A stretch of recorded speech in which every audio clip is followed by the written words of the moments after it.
C'est une piste qui est explorée, d'utiliser le plasma convalescent, donc qui contient les anticorps d'un patient guéri.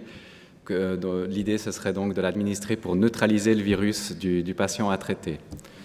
Malheureusement, jusqu'à présent, ce type d'intervention s'est pas avéré très efficace. Ça a été utilisé beaucoup investigué pour la maladie à virus Ebola.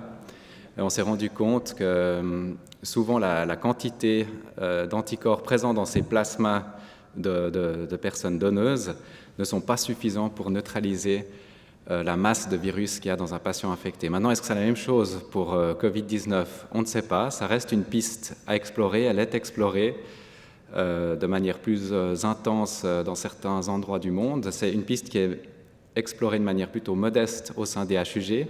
On a quelques stocks de plasma qu'on pourrait donner au cas par cas. On n'aura pas le nombre nécessaire pour faire des bonnes études cliniques.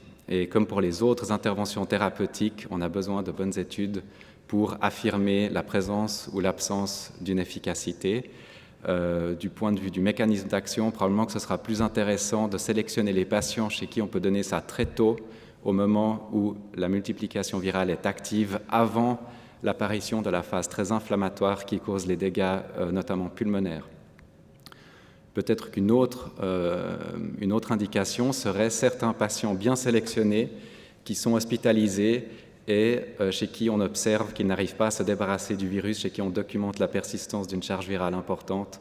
Là aussi, on pourrait imaginer un potentiel effet bénéfique, mais encore une fois, on a besoin de plus d'études qui montrent ou pas l'efficacité du plasma convalescent.